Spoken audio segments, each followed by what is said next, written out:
Same thing with this, and it is particularly important for you to print thin when you're doing reduction, because you have so many layers of ink stacked on top of each other. If you print too thickly, you get like an orange skin, like the peel of an orange. The texture is like an orange peely kind of texture. And once that happens, it's gonna persist through the whole print. So keep it really thin, and practice on the newsprint until you get to the point that you're happy with what you've got going on. Now, you're welcome to use the ink over here. These are all relief inks for you guys to use. If you need to get a little bit of a color from the etching inks to modify the color, that's fine. The viscosity isn't so different that using a little bit of the etching ink is gonna throw you. If there is not the color you want, you can't find it, there are more relief inks down here, but please make sure that there's not already an open can, and don't open a new can. Today, we are going to be using black. There's actually two different blacks you can use. This is my favorite. Personally, it's called Outlaw Black, and it's really stiff. It's good for a very detailed block because that stiff ink is gonna stay really rigid and it won't flow down into all of the carvings that you've made. So it stays stiff on top of the block, good for high detail. This Portland Black is a much looser ink. So it has a lot more movement to it. And it is particularly good for flats because when you want a flat, you want the ink to relax, you want it to spread out, you want it to make friends with the other ink molecules and just kind of like make a nice even flat. So a looser ink is better for a flat and stiffer ink is better for a detail. I'm gonna have both of these out. This one looks like somebody lowered it again since yesterday, but both of these presses you can use for relief printing. I showed you guys how to set the pressure last week. Once you get the pressure figured out, write it down. You might need to adjust it slightly for your particular print. Is it 9/8 on that side? No, What is it? it's like 8/. Let's see. Which is still different. 9. Okay. So, ink knives are up here.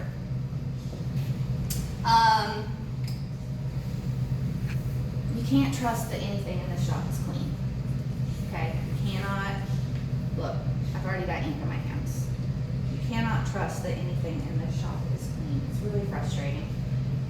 If I was going to be working on one of my color layers, I would clean this counter before I start mixing and rolling out ink. I would clean the handles of my ink knives just with a little bit of Simple Green and a paper towel to make sure I'm not picking up nasty ink from other people. And one thing that tends to happen is people will clean the front and the back of their ink knife, but they won't think to clean the sides of the blade.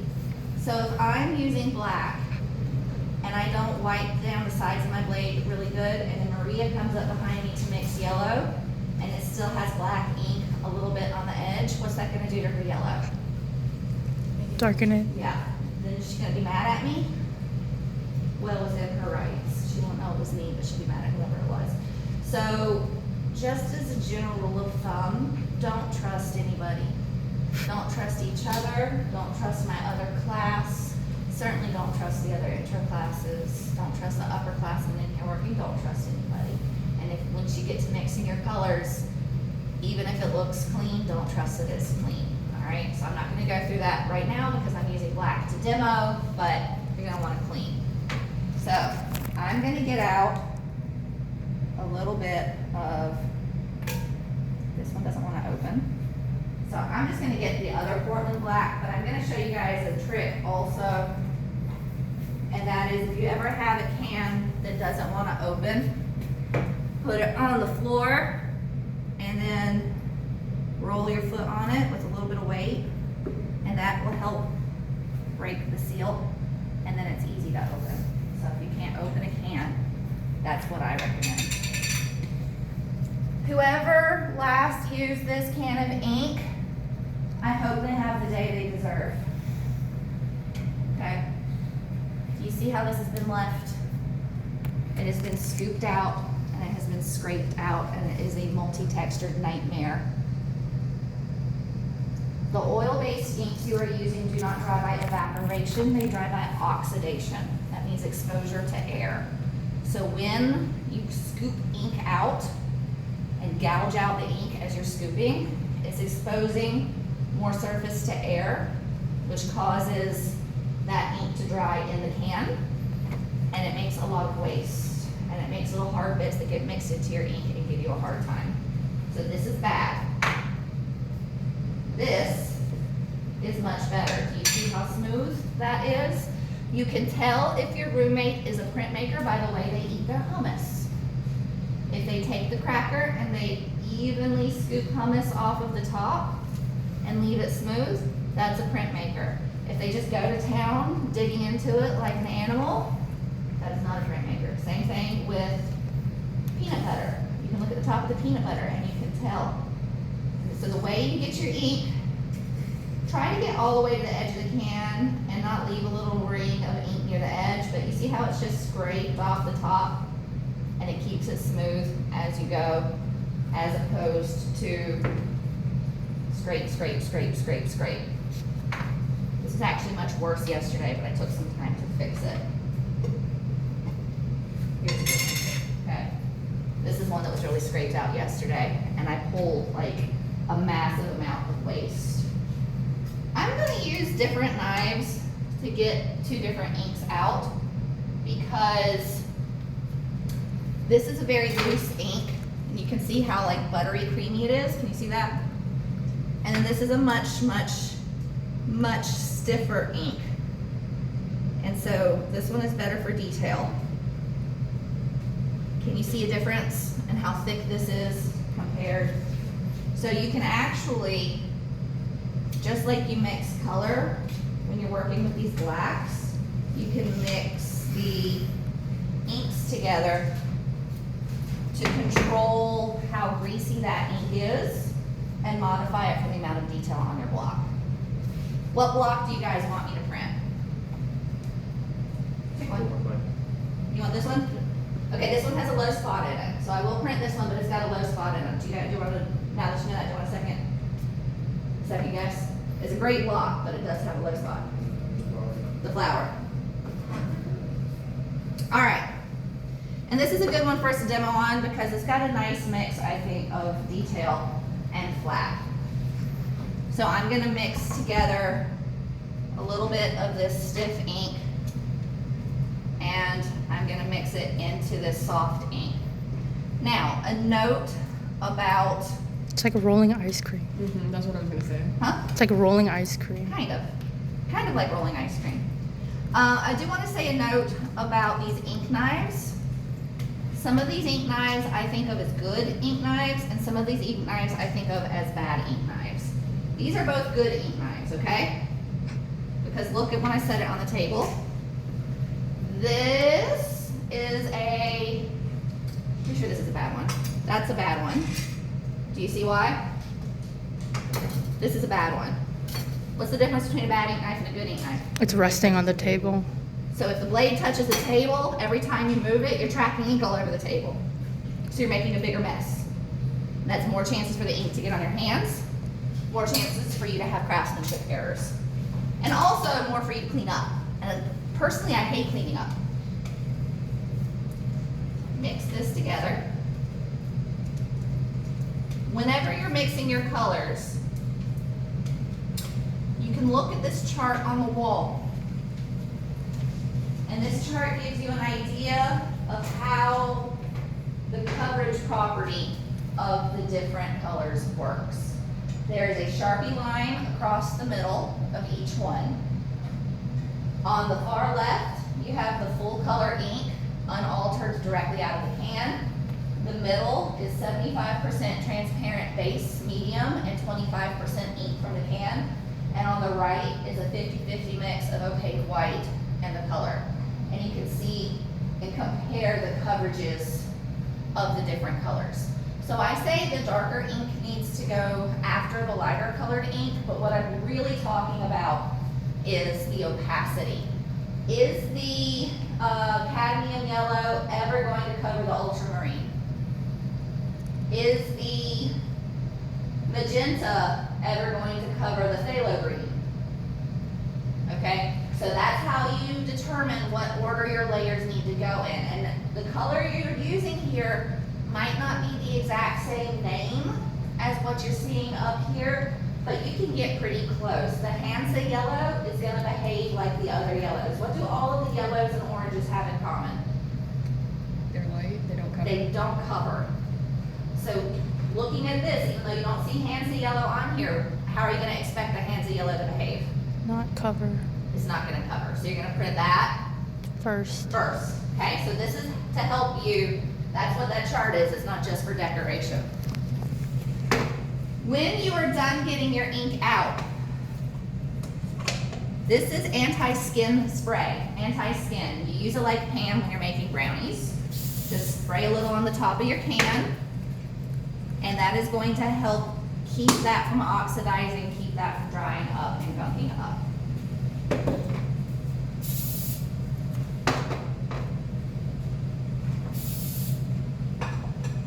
Because there's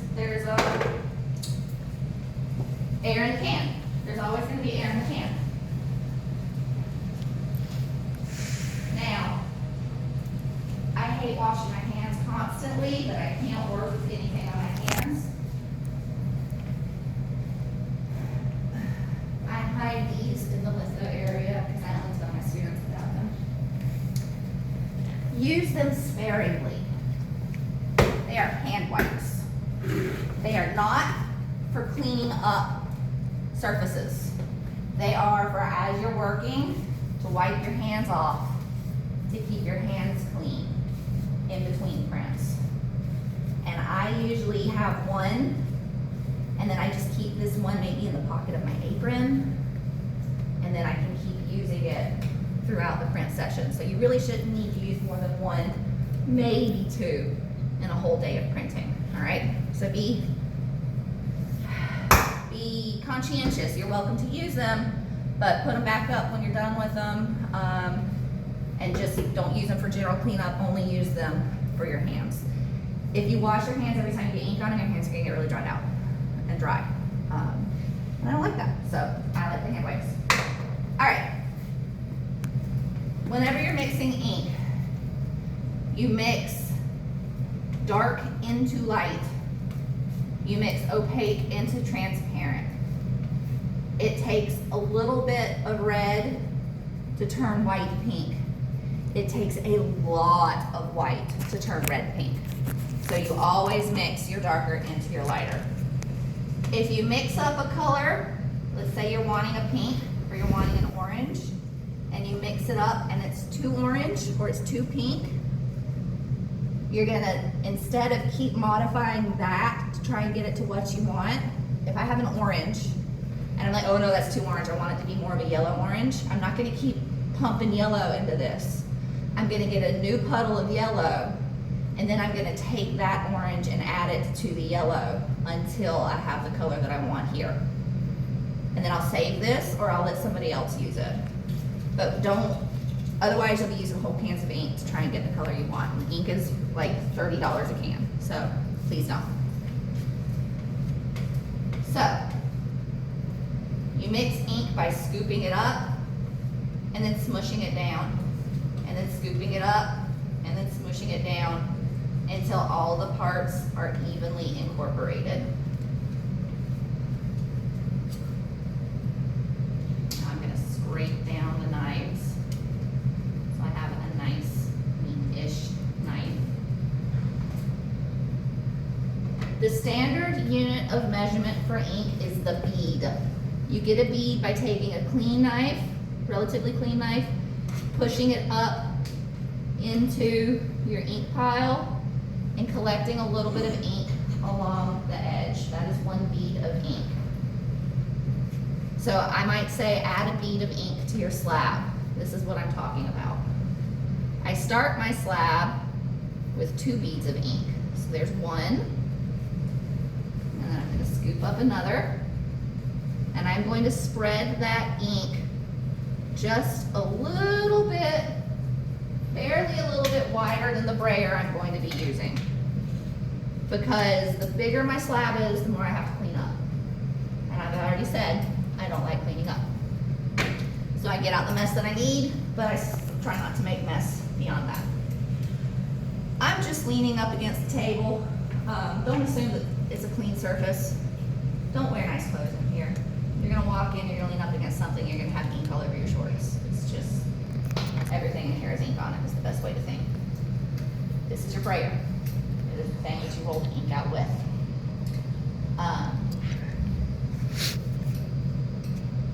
When I had babies, they wouldn't let me leave the hospital to take them home until they very seriously made me understand what happens to a baby when you put it to sleep on its stomach.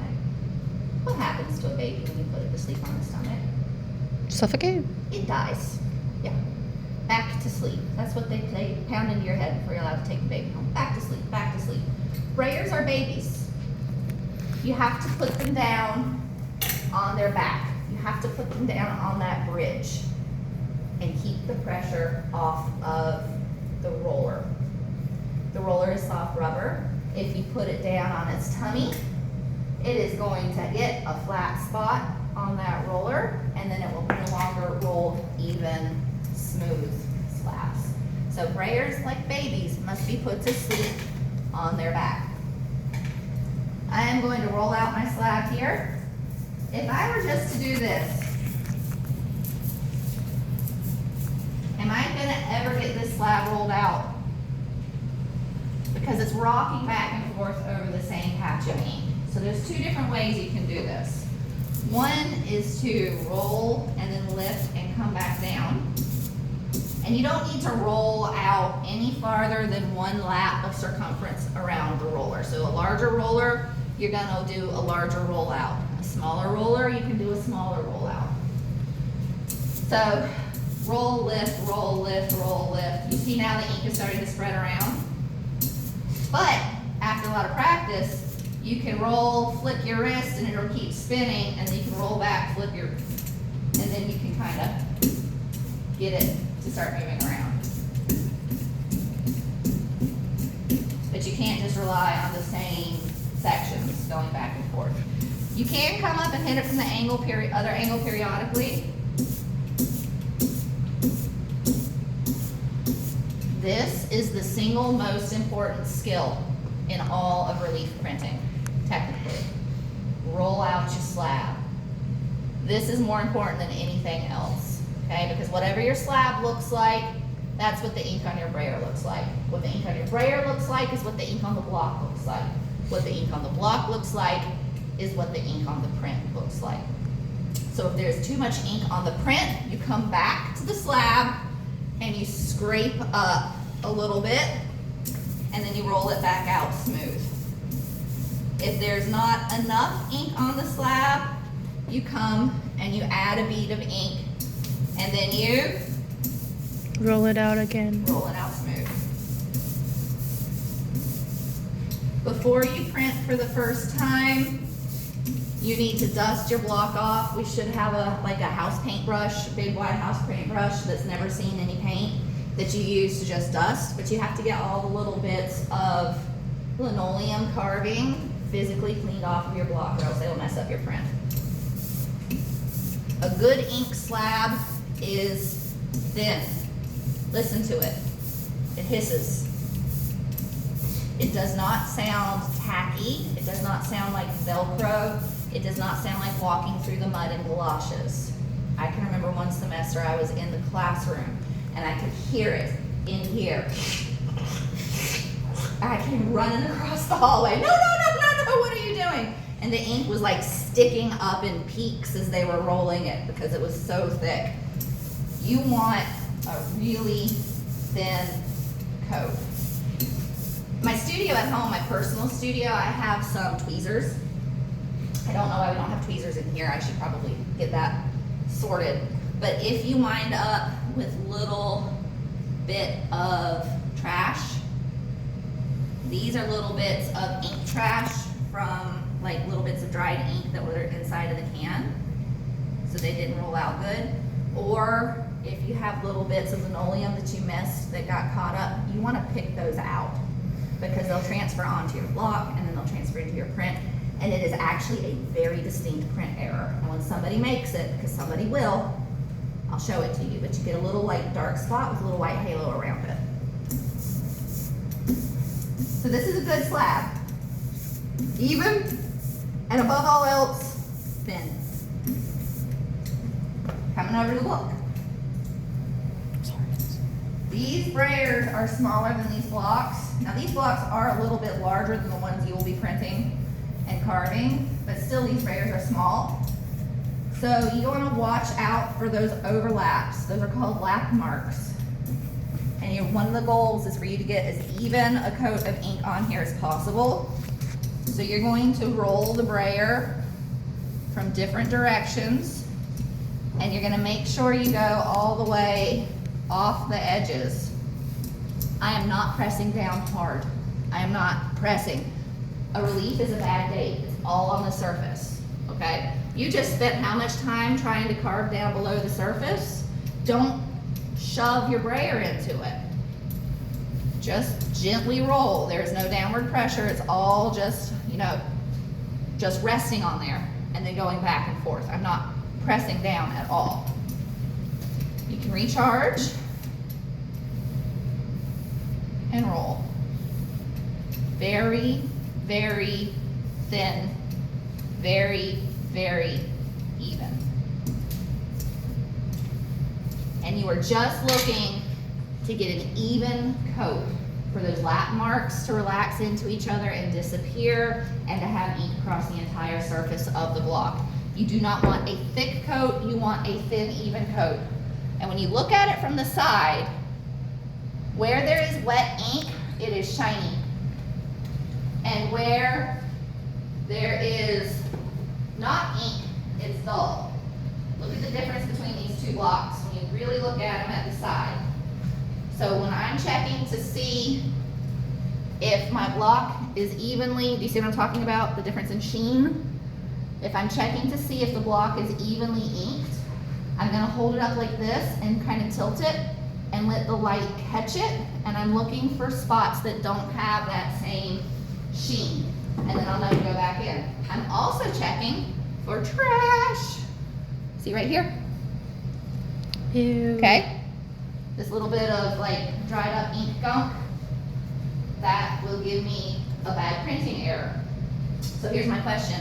Do I leave it to show you what that looks like in the print? Or do you want me to pick it off? Show us how to pick it off. Show you how to pick it off? Just the corner of the blade. I've picked it up. Now I've scraped the ink a little bit, so I'm just gonna not really recharge and re-roll a lot, but spread out where I scraped it. So I'm checking for dry spots and I'm checking for trash. And it looks pretty good. So, I'm gonna back this up just a little bit. Block goes down. When you're printing, you'll use the registration. One piece of paper of whatever you're printing on. These are the exact same size as our newsprint, so just be careful in centering it. Try not to leave edges that are going to get ink all over the tympans. And then you're going to do 4 more pieces of newsprint as packing. If these do not get ink on them, you can keep using them over and over again. They should be larger than your block and fully cover your block. The press is sensitive. If you have 2 pieces of paper, it's going to feel the difference between those 2 pieces of paper, and you'll be able to see it in the print.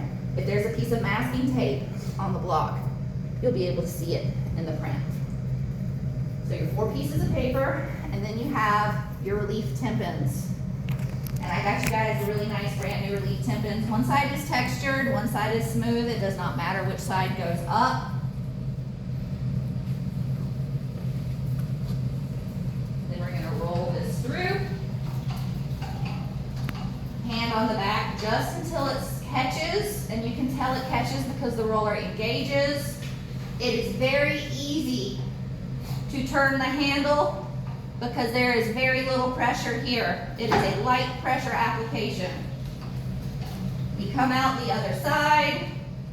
I don't flip the Tempin. If you flip the Tempin, you're gonna make a wind and it's gonna blow your papers everywhere. So I just lift my Tempin up onto the top of the press, which is also a good place to store your jig in between prints. Then I move my 4 pieces of newsprint, and then the best part of printmaking is feeling your print. Smooth, even coverage. Thin, thin, thin.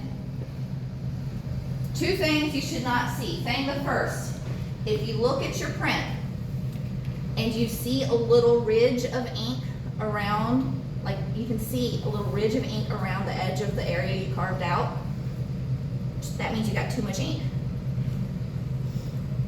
What happens when you eat, and all my metaphors are food metaphors because everybody understands food, but what happens when you eat a peanut butter and jelly sandwich that has too much peanut butter and jelly in it when you bite down? Comes out the sides and gets all over your face. So if you have too much ink on your block, when it goes under pressure, that ink has to go somewhere. So it's gonna smush it to the sides of your shape, and it's gonna read as a ridge around the area you carved. And if I see that, I know that's too much ink.